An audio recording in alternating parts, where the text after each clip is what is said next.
Pull the fold latch out and lift the handle up until the frame pops open. You will feel and hear it snap into place before moving on. To attach the back wheels, start by removing the cotter pins from the axle. Set them aside but do not lose them. Slide the axle rod through the axle opening at the back of the frame, lining the notch on the rod with the opening. Then place each rear wheel onto the axle. Push the straight end of each cotter pin through the axle hole until it separates around the axle. The curved end needs to face up.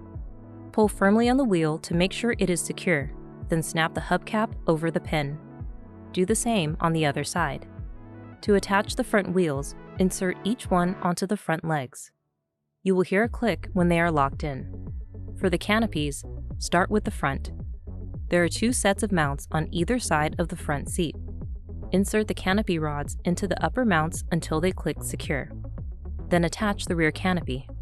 Slide the connectors into the mounts on each side of the rear seat, making sure it sits behind the seat back. Wrap it around and fasten the Velcro on the back. Line up the rear seat with the frame and press it down until you hear it click into place. Finally, attach the child's armbar onto the lower mounts on the front seat. Press it in until you hear it snap into place.